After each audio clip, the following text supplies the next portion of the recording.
Hello there, welcome to the channel if you're new. This is Banquet for Fools. I've been having a blast with this game for the past couple days, and I thought, since I'm spending a lot of time with it anyway, I might as well just give it its proper place on the channel, in the form of a let's play. If this is your first time seeing this game, Banquet for Fools is an isometric, squad-based CRPG that is quite possibly the most unique looking you will ever see. Let's do a new game. I'm only like 10 hours in to my current playthrough, so I am not losing much, and if you have played this game before, I am just past the lighthouse. You know what that means?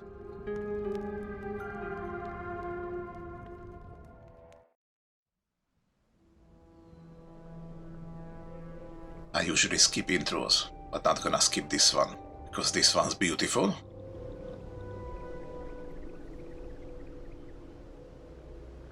The game says Act 1, but this one is basically a prologue, along with a tutorial.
So, this is what the game looks like.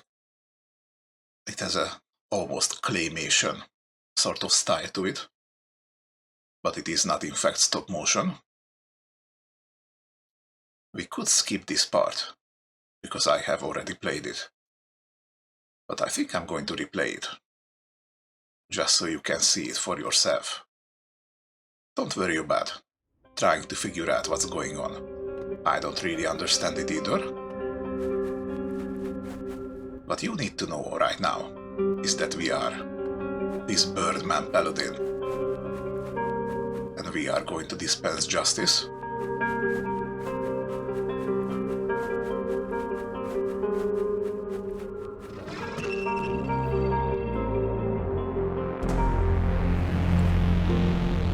And the combat goes like this. If you ever played Vagrant Story for the PlayStation, it really feels like that. So we have an action bar over here that fills up in real time, and once it is full, I can right click, pull up this dome, and then I can use various attacks, as you can see. Each one has its own range. So for now, we're just going to attack this Reveler. And there you have it. This is a standard CRPG, but you actually can also move with WASD and not just the mouse. So in that way, this is kind of a more arcade brawler type game than anything else. It does take a little getting used to, but I think it is pretty cool. Got some pots we can mash. And of course this happens. Kinda random. And it's pretty much a holdover from the prequel game that is called Serpent in the Staglands. Oh, there's another one. There's even more. There goes one. You see, he's about to attack, but time is stopped. And we always hit first, so... And melee weapons also splash, so... are unstoppable here.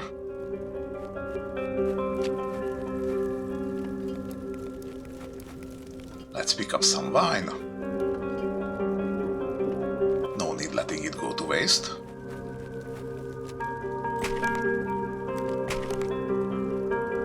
Since this is just a prologue, we don't really gain anything by picking stuff up. It's just a habit. Now I do remember my first time playing this. I was lost here for a couple of minutes. But this is the place where you need to continue. Yeesh. Whole mountain of bodies. Whatever is happening here, it is quite serious. Oh, how dare you! Take this. I'm taking your bow for that transgression. And there goes another one.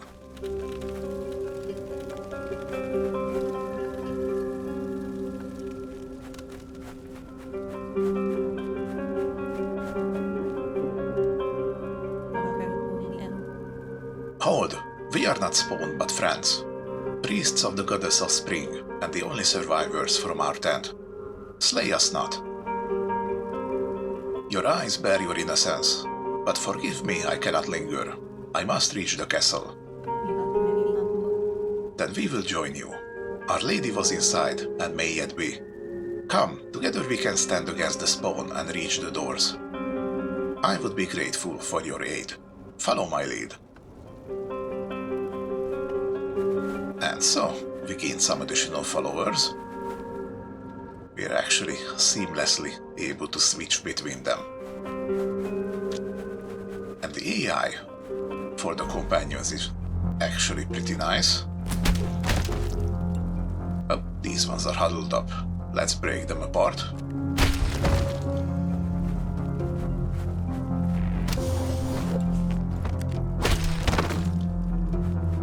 And there it is. Now we just need to wait those bats out. Those are actually magic summons, and they go away after a while.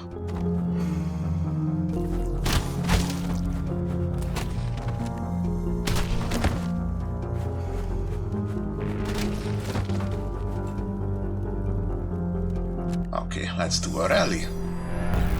These are like little super attacks.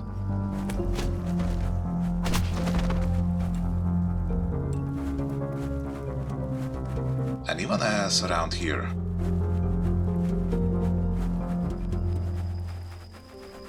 Looks like we got them all. The enemies that have ranged attack tend to run away from you. And since there is no minimap, you kinda have to hunt them around. Especially around corners.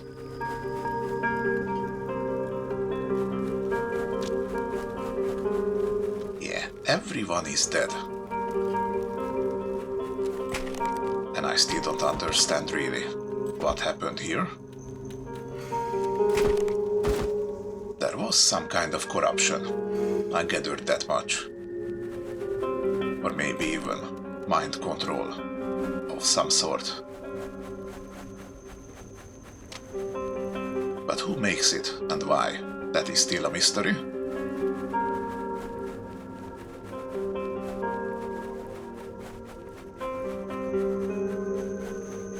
Okay, now we continue down this way.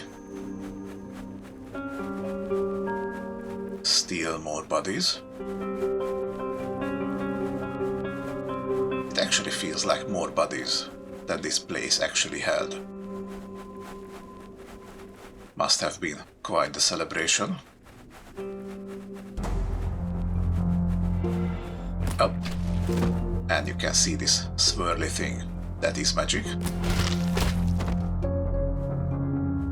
This is how it works in this setting. And you can see our companion actually pinned down the enemy. Which means that I get a clear shot at it.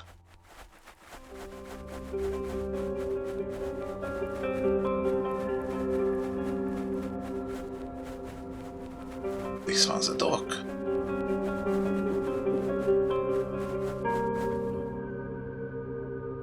The castle is near. Let's not dally then.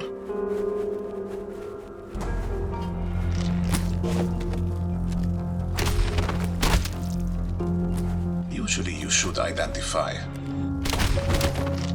the most important enemies and kill them first.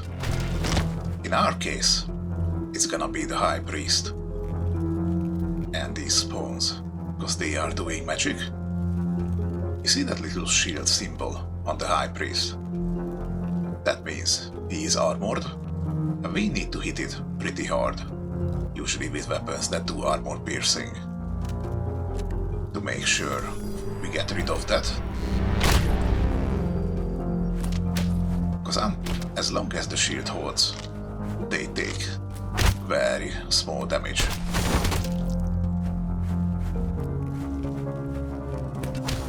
You need to wait those bats out. Those are pretty annoying. Okay, almost broke your shield. Now your shield is broken. You take full damage.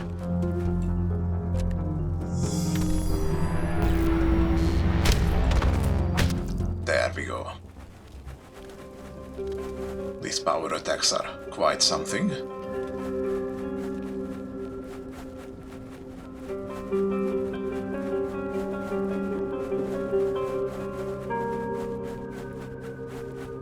And now we arrive at the castle.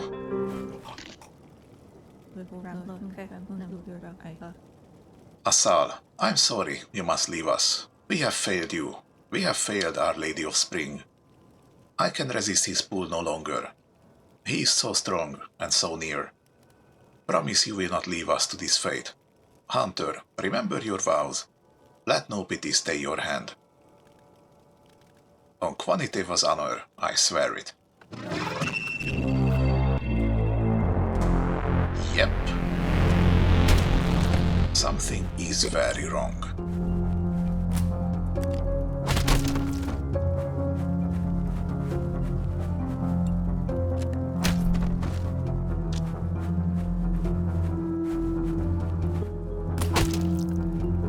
Yeah, you need to really time your dodges. Especially against ranged weapons.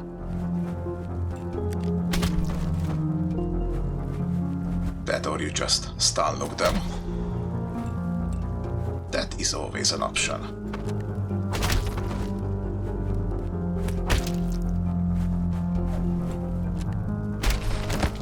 Yeah, you can usually sidestep melee attacks. Normally. But with ranged attacks, you actually need to dodge. And bam. Rest in peace.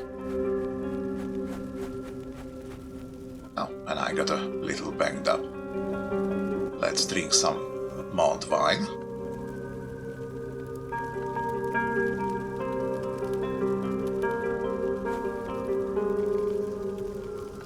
And some rice wine. There we go. Now we're in tip-top condition.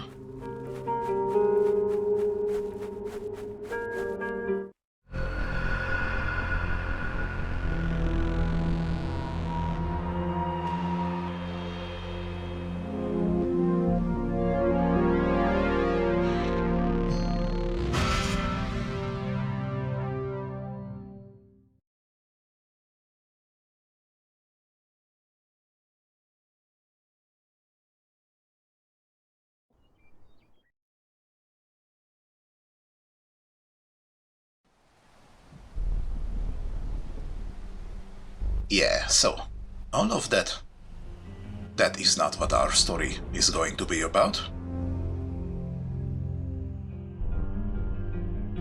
Our actual story starts right here.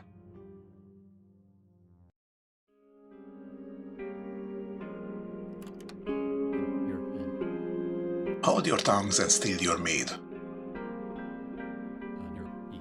The Pafura needs 4 guards. Who will answer his call? here we are, character generation. So for this game, we are going to be a group of 4 guards. Just average grunts on a mission. We get a name. We can choose between 5 races. If you have played Serpent in the Staglands, you know all of these. Except the Yeti. Those are new. So we have the Passaran. Those are the bird people. Like the paladin from the prologue. We got the Amaitevians.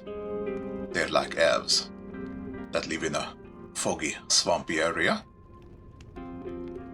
They are naturally attuned to water and fish. We have the Taratorid. They have snake hair. It's super cool. And we got the Varuchov. They're basically elves with moth wings. At least I think these are wings. And finally we have the Yeti. These are the big, giant creatures that can hold 2-handed weapons with one hand. I never actually tried this one. Haven't really felt the need for it.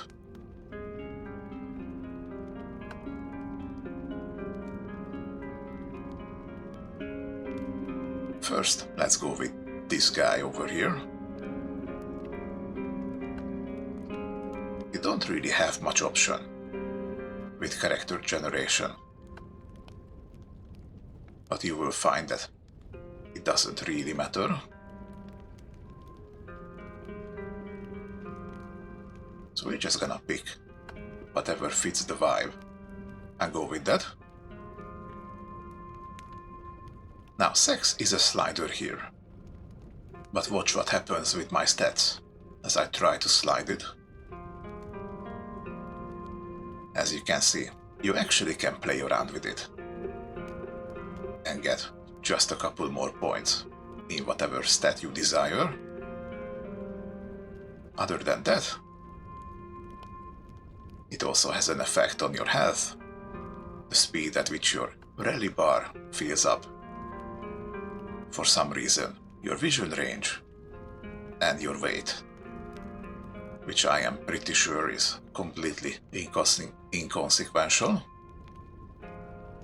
So before I start playing with this, let's actually figure out what I want for you to be. Here we have this button. We can pick an archetype. And I'm really thankful for this one. In CRPGs especially, you can take literal hours figuring out what kind of build you want to make for your character. And after like 40 hours, you realize that you built everything completely wrong. But if we click one of these, they allocate stats and skills for you. So even if you don't go with it, you can just look at it, get a feel for what the game thinks different archetypes are good at. And at the end, you can just go custom and fine-tune it to your liking. There's really all kinds. And the reason we're gonna have 4 guards is that you're not really supposed to put everything on one guy. Sort of cover every base.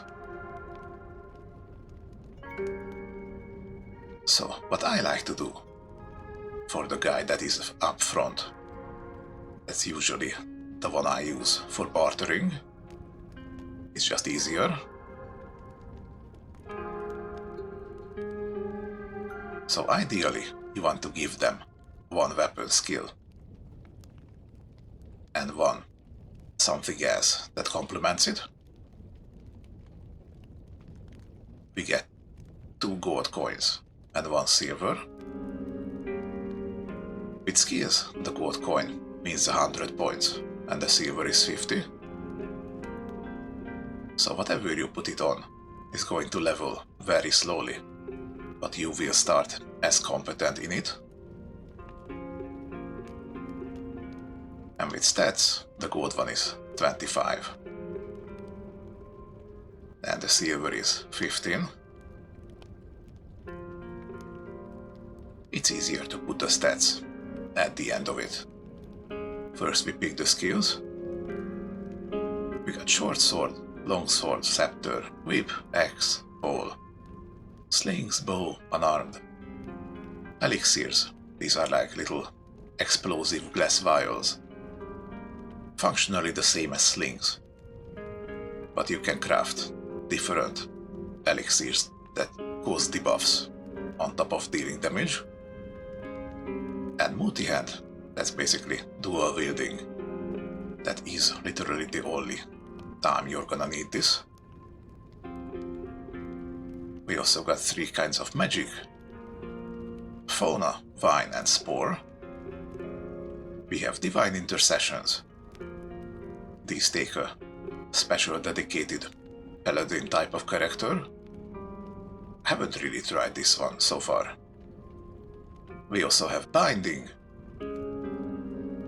This is kinda like animal taming. When you almost kill an animal, you can persuade a creature to join you. The slots you can actually have them occupy are very limited. So at most you can get like 2 or 3 animals with your character at any given time. And as far as I have seen, you cannot actually heal those animals. So basically they're more like cannon fodder.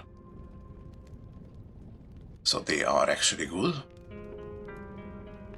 We also have instruments. These are your buffs and debuffs. Plus the shepherd pipes, which are used for summoning skills. We got 4 kinds of armor. Robes for mages, light, medium and heavy armor. And finally the rogue skills of lockpicking, sneaking and bartering. So like I said, I want you to be the face and do the bartering. And this one kinda takes care of itself, so don't need to do anything with it. Other than that, I'm actually gonna go a little bit unconventional and take a whip. Whips are pretty slow, but deal really high damage. They use dexterity to land hits, strength or agility, whichever is higher, to inflict damage, and agility for attack speed. So with this one, you can actually get 2 birds with 1 stone by ignoring strength and just going full dexterity and agility. Let's actually do that. So that is the whip covered. We're going to be effective with it. And the silver is going to go for the bartering. So we should get a skill that somehow works with dexterity or agility. Okay, music uses sensory and dexterity. We do have dexterity, so having a flute might be good. Flute skills are mainly for the party-wide buffs. The horn is the debuffing the enemy. And I already said shepherd pipes are for the summoning. Now I could also just give you a little skill with light armor, but it's not all that necessary. So now we have the character. We do have 1 lesser stat to distribute. I could just dump it into sensory, but I kinda wanted to put it into aura actually, because this is the one that governs maximum health, and having a little bit more never hurt anyone, especially since you don't actually have a ranged option. You will always be melee. And now we get to play around with the slider. So all the way to female. Gets us maximum agility.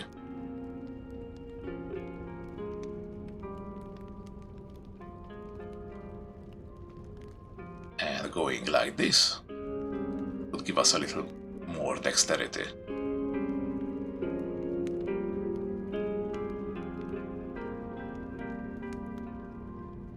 Okay, I think we're gonna go with this. And then just randomly generate a name. So you are Simona. That's good enough. On to the second one. For you, I'm gonna make a Yeti. Just to see what they look like.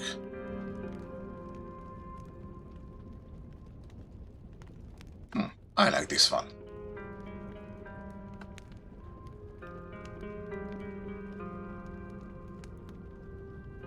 Going with blue kinda makes you look like you're made of stone.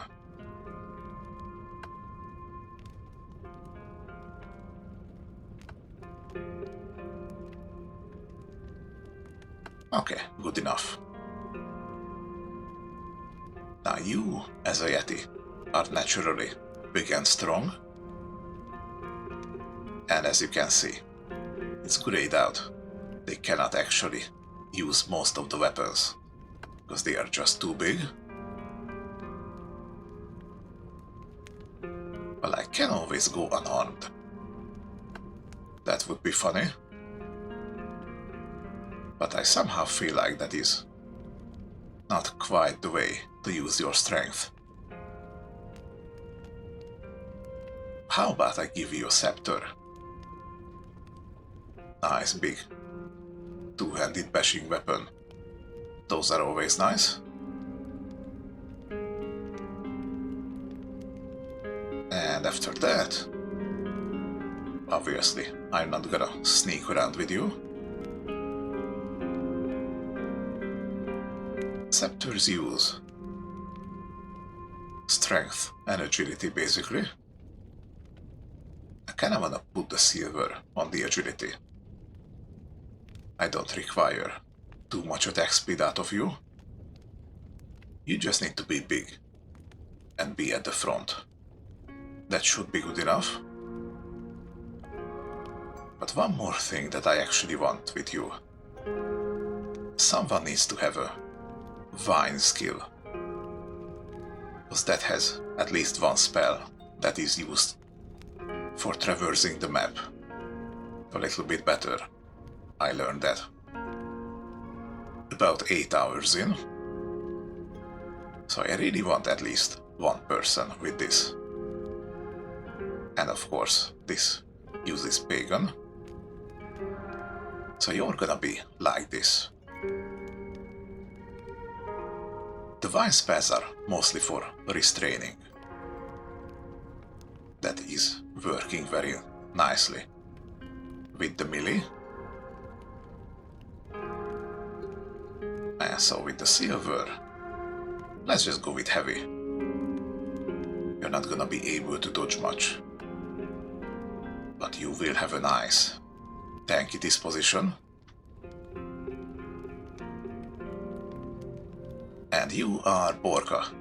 Welcome to the team. Now, third one.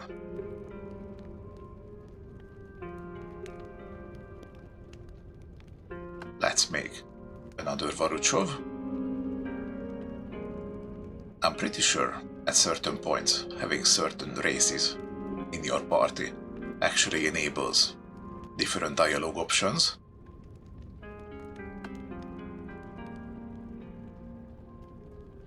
But I will work with this. Now, I don't really want to overlap with the skills. So you're the big guy. You're the melee buff guy. So we're gonna need someone who can debuff with the horn. And I do happen to know that these horn skills activate. Well, every instrument skill activates automatically once the conditions are met and horn skills are usually activated after a certain number of hits have been achieved. So if I go with horn for you, then you're gonna need something with attack speed, which obviously means dual wielding, and really you can use anything for dual wielding, not just daggers. But the way it works in this game is that the attack speed of both your weapons get averaged out. So if you use, for example, an axe or a scepter that are usually very slow, and pair them with the dagger, then it actually boosts your overall attack speed quite a bit. So we could do that for you. Problem is, you're not gonna have too much defense. And I think I will deal with that later, so let's go with a short sword. And dual wielding. This will work. You have nothing else, but we are going to be able to increase these skills as the game goes on, so I'm not worried. So, short swords use sensory or dexterity to land hits, strength or agility to inflict damage. So again, 1 point into agility takes care of all of that. The horn takes sensory and dexterity. I might just go all out like this.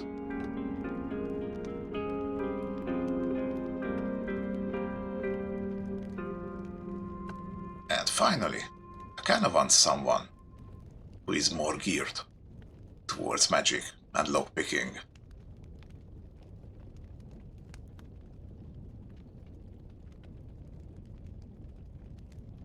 Let's see.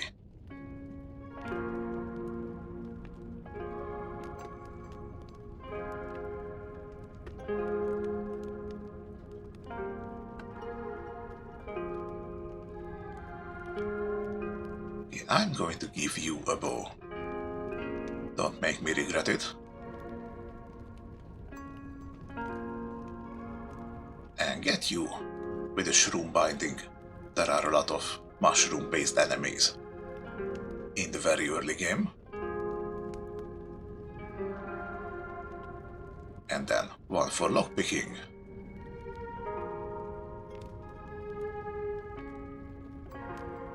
And I think this will work. But I kinda wanted you to be this guy.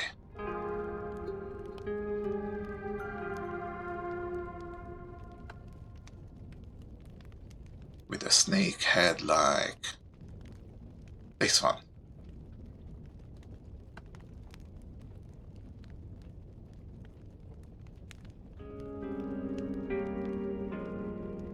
Okay, what do you think of that?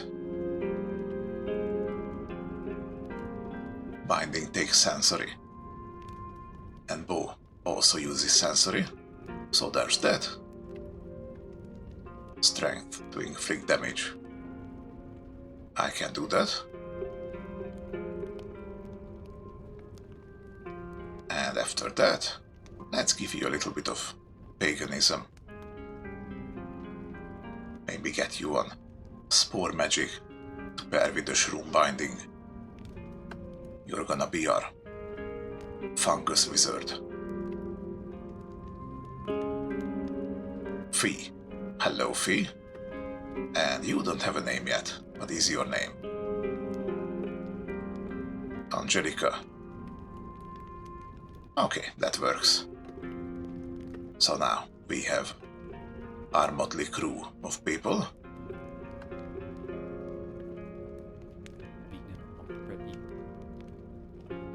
Make haste and follow me. The Pavura awaits you.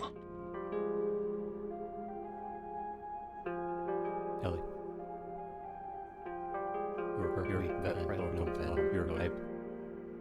Even the camera work in this game is pretty unique for a CRPG.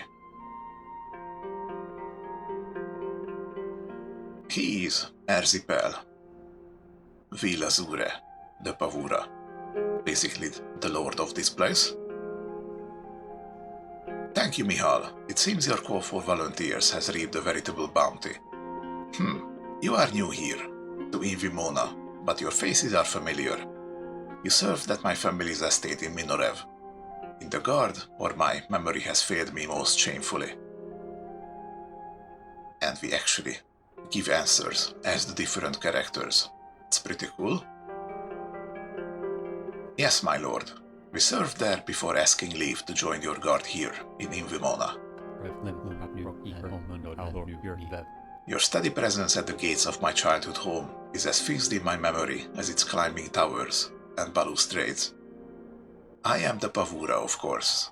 I fear further instructions must wait, for my ship's sails raise and I am every moment delaying the fleet's departure. I linger only to ask for your aid. What would you ask of us? A twofold crisis lies before me. House Renazin gathers to invade, and I must dispatch them ere they storm the Forten. Trouble enough, but truly I am being tested, for I've received a report from one of our farmholds of a most unsettling nature. Last week a trader arrived from the Varens, nervous and shaking. Said he'd gone to the hold to trade. But when he arrived at the gate, none ran to meet him, and in the town not a soul alive or dead did he find. Most uncanny, as you say. Did he see signs of fighting? None at all. No destruction, no blood. The whole town disappeared, with nary a trace of violence. I sent scouts to confirm the trader's tale, and it is as he claimed. So this I beseech you for. Travel to the Invarens, search the town, and track down the evil that preyed upon these gentlefolk. Tell me, is this a task you can undertake? If it is your wish, though we know little of the way of the land here. It is not ideal, but I sail out with half the guard, and I've so few to spare. I have faith in you, guards of Lazur. Naught will stay us from this assignment. Do this for me, and rewards shall be yours. Land, wealth, title, and my gratitude shall all be yours. Mihal will have maps and a purse for you. In his hands I leave you, he is at your need. I must away. Sela guard your quest. And you, my lord.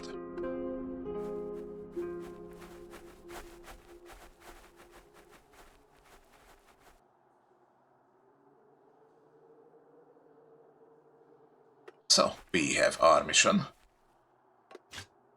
One owl here.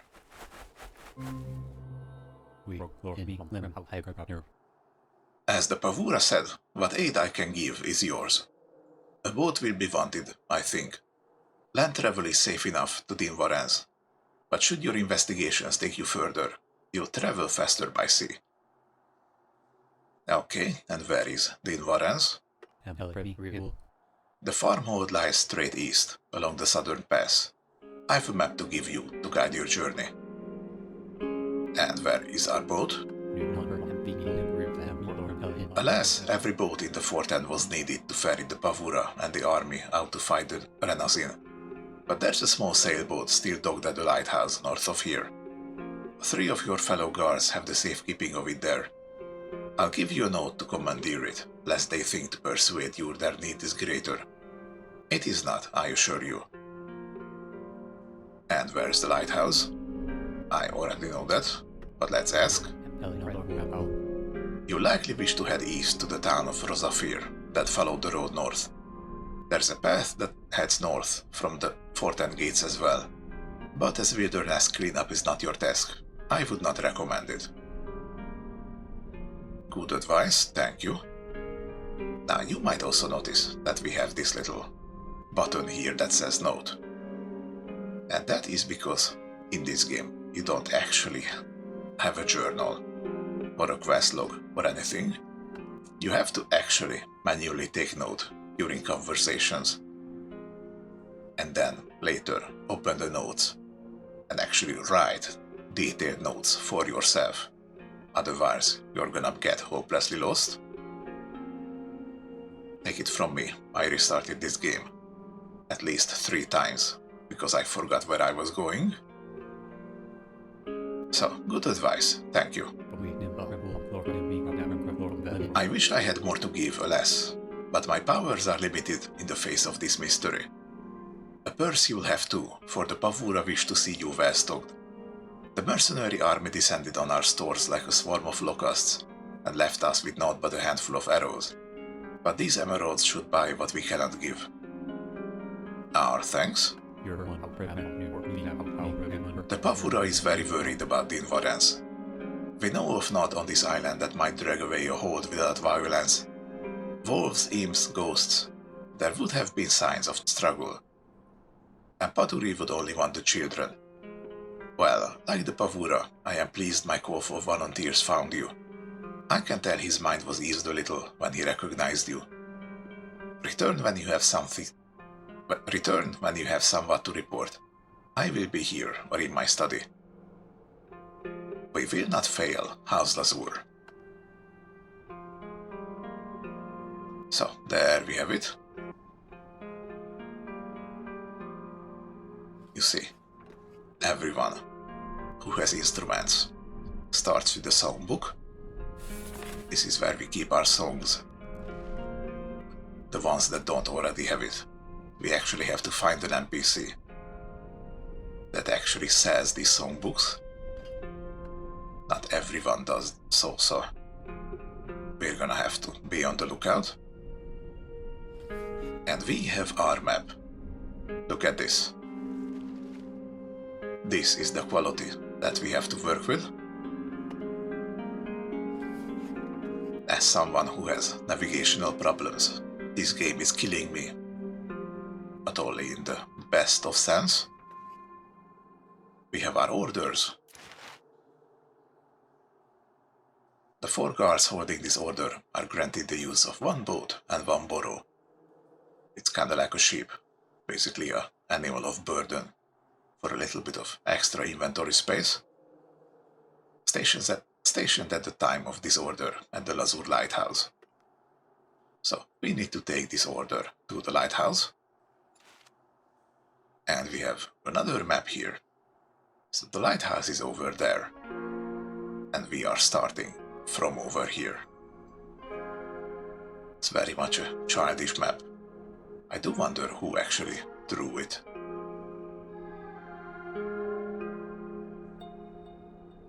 Yeah, so we cannot actually do our weird with a whip.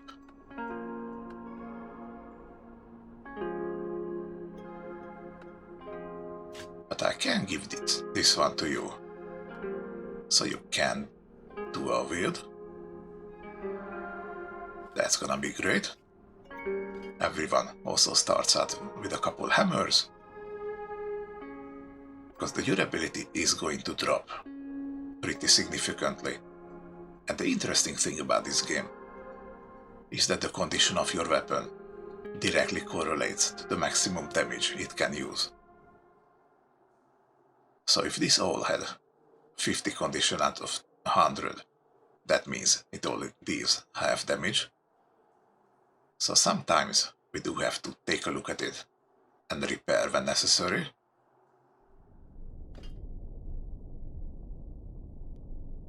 And you are our bowman. The ones you give sling, bow, or elixir skills also start with a field assembly kit. This is going to be basically our crafting system. We have our basics here, and then we use with this the appropriate stuff that we are going to be able to find or buy to craft some special ammunition. So we will be on the lookout for that. As the only spellcaster here, you start with a spell book, and you have a mineral mortar and pestle, because in this game you don't simply learn new spells. You need to take precious gems and grind them into powder. That's gonna be seen over here. And then visit special trees. Pay it the mineral in order to unlock new skills. You will see, it kinda looks like the spellcrafting system of Morrowind.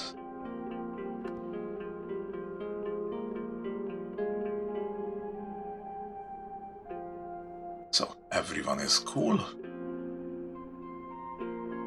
I do want to give a mini weapon to our bowman anyway, because in the early game you don't really have too much money. So if you can conserve your arrows just a little bit, you kinda should. Oh, right, let's see the details.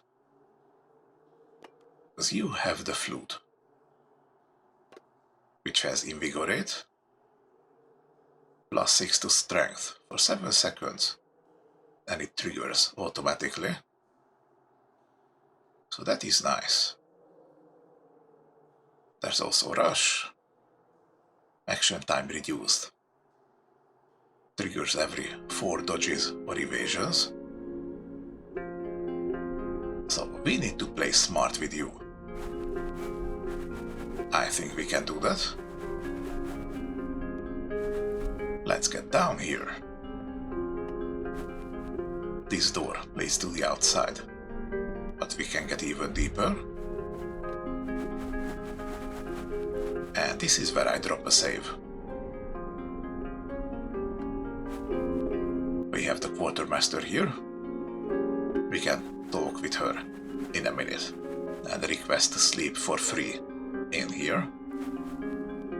But since we have someone with lockpicking,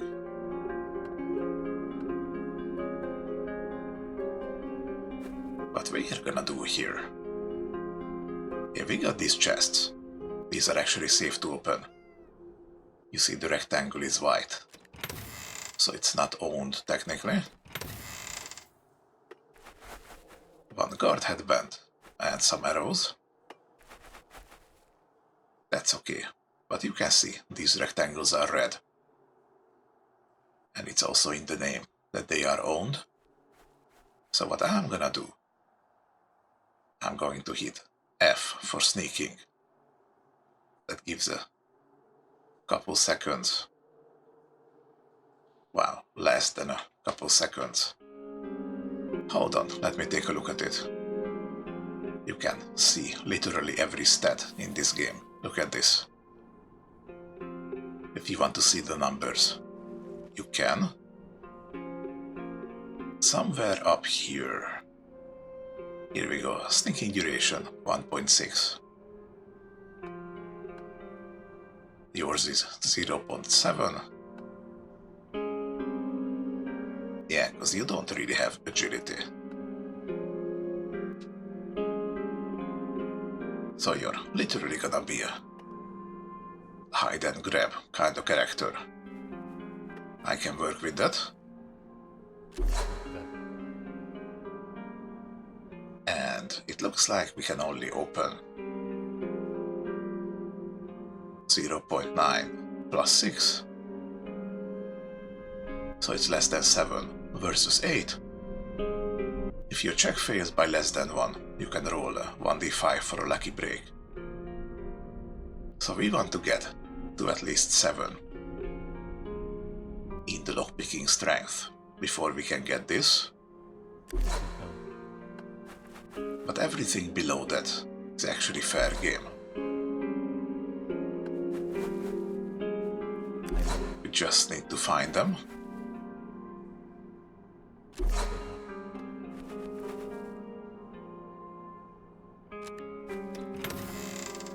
Oh, and that was free and also empty.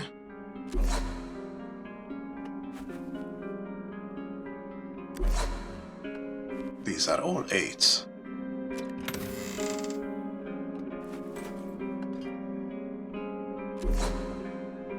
That's also an 8. This one is also an 8.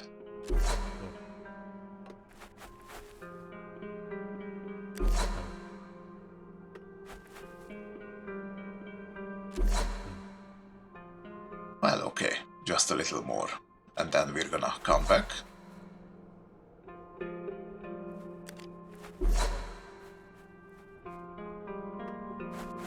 But at least we know where everything is.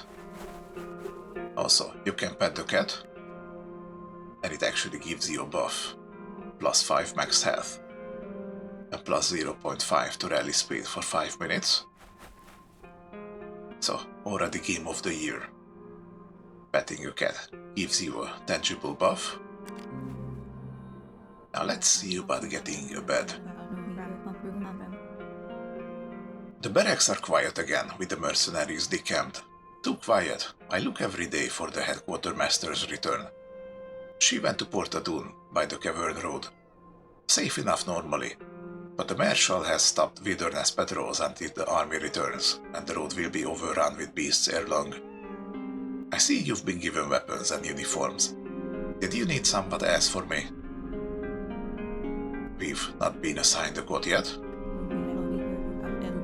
You are right. It was overlooked as you arrived, but a day before the mercenaries. There should be 4 cots available here now. The guards who slept there before won't need them anymore. They rest elsewhere now. When you need to sleep, find me here, and I'll give you fresh linens for them. Portadoon, the trade town. What business brings a quartermaster to that port? She was there to greet the mercenaries, and lingers to negotiate for more weapons and equipment for the guard, which sorely understocked, and have had to rely on what traders and mongers will sail this far south. Portadoon sees a better array of traders. She's been on Invimona since the first expedition, the first of the guard, and few does the Pavura trust more. Very well. So now we have a free place to sleep. Let's grab these arrows that someone left in the training dummy. Quite irresponsibly. Here we are, the Marshal.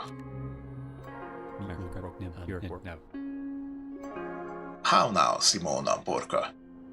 Michal told me you're on special assignment for the Pavura. Clever you for volunteering before I could find some grisly task for you. See, I really like about this game. In the grand scheme of things, you're just a group of 4 nobodies. But here, in this specific fort, where you have been living and working, you actually have reputation and rapport with people.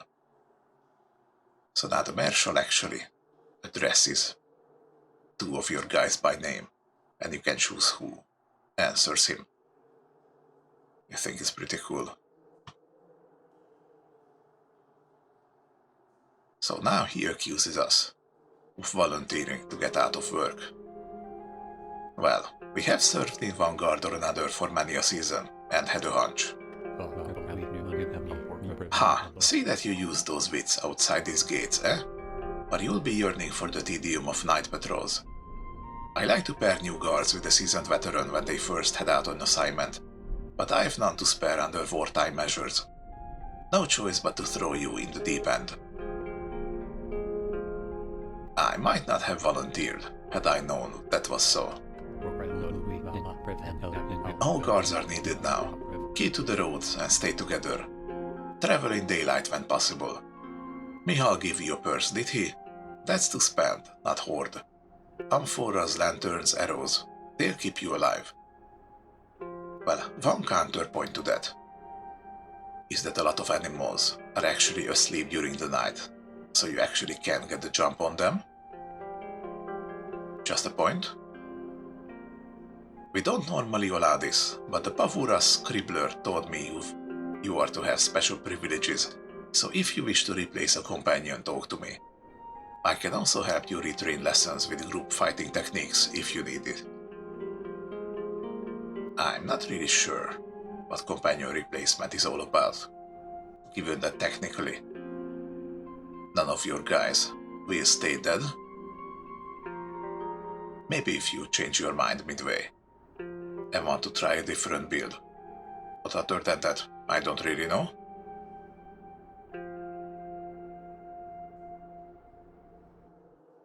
We don't want anything at this point.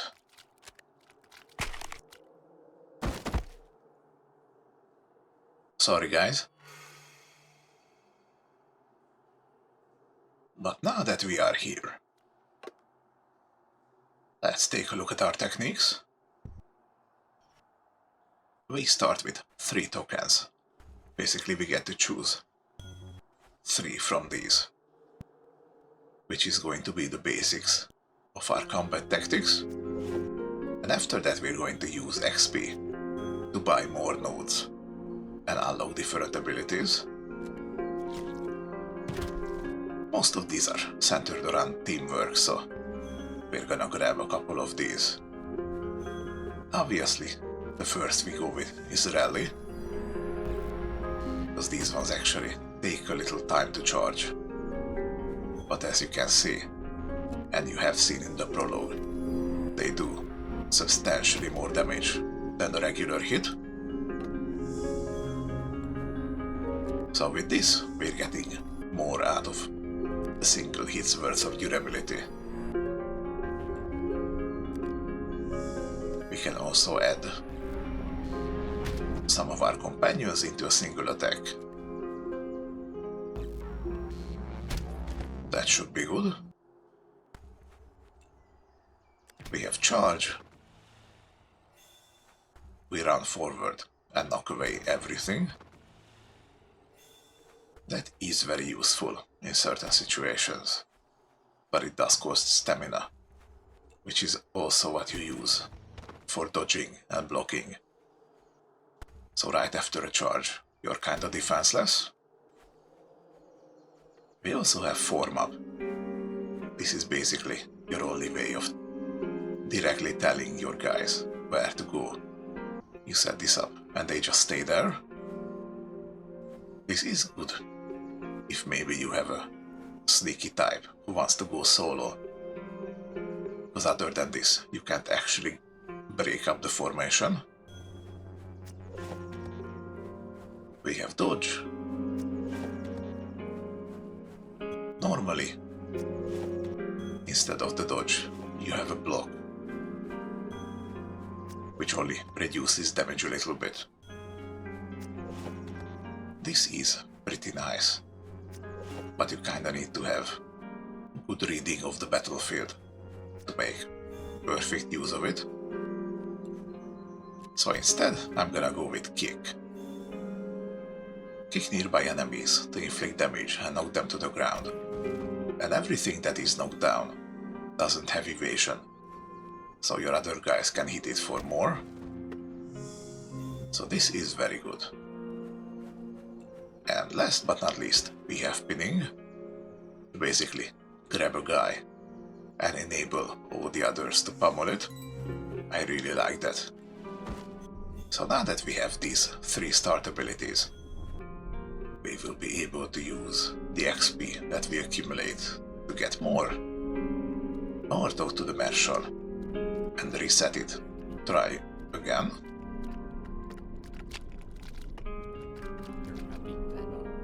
We might stop at the war tree before leaving. So this is the war tree right here. And the reason it was Ariete who said that is that this is the place where we make our magic. A peeling birch tree stands before you. A gifted pagan might craft runes from its bark if they can pay Vol's price. So there are going to be multiple trees all throughout the world, and each tree has its own specific runes that it can grant. So we kinda need to take note of where they are.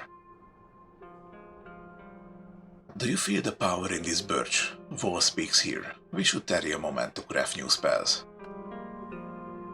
So now you can see that he already has Entangle and Vine Prison. And this particular tree can give for the vines. Siphoning absorbs spirit from a friend's essence, or a vine rug. Grow soft vines on any surface that render your steps silent. Vines will only remain for the duration of the spell, or until your allies no longer stand upon them. Now this is the spell that I was talking about earlier. There are some places where you can place this one down, and you can walk over terrain that is usually inaccessible for you. So we're gonna need this. And we can actually tweak its duration and its radius. For this particular one, you can actually buy a scroll version of it at the vendor, which I think is radius 6. And I don't remember about the duration.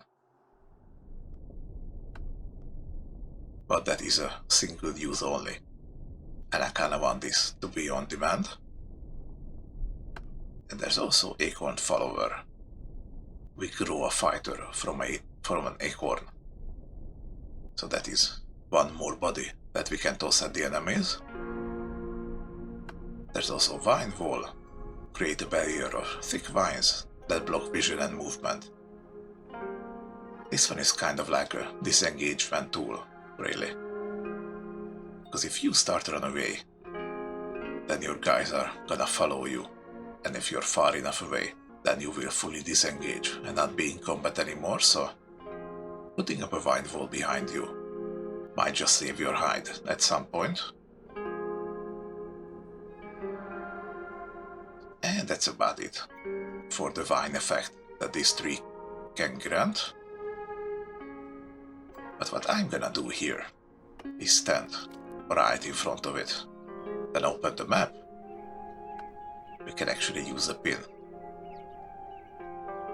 Gonna pin it down here, and then say that this is a war tree. So that way I can find it again. You can only place 25 of these map markers, but this is actually per square of the map. And if I zoom out a little bit, you can see that there are actually quite a bit of land that we can cover. You can also draw on the map freestyle. It's amazing. Then you need to erase it.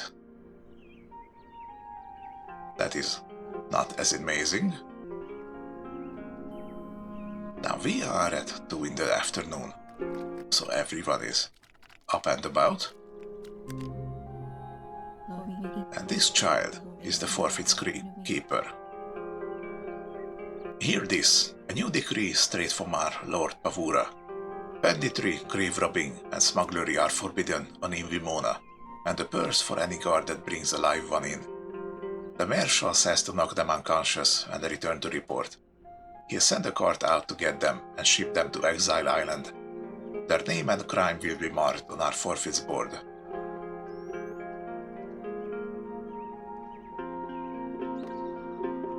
So, this is the forfeits board. There are going to be some NPCs that are wanted. And if we click this button over here, that turns from kill into stun. And after stunning the bandits, we have to actually get back to a place of authority and tell them that we got some people, then they're gonna go for them and take them away. And after a while, we need to go back to a forfeits board and collect our money. And that is one way that we are gonna make money in this game. We don't really have to remember to always press this button. Usually when you try to apprehend those people, there will be a little dialogue before that, and you can make the choice that will automatically turn this setting into stun anyway. But still, we're gonna keep that one in mind. And with that, I think I'm going to leave it for today. It's getting late, and I feel myself slurring my words, much more than usual anyway. So, Banquet for Fools. I really adore this game.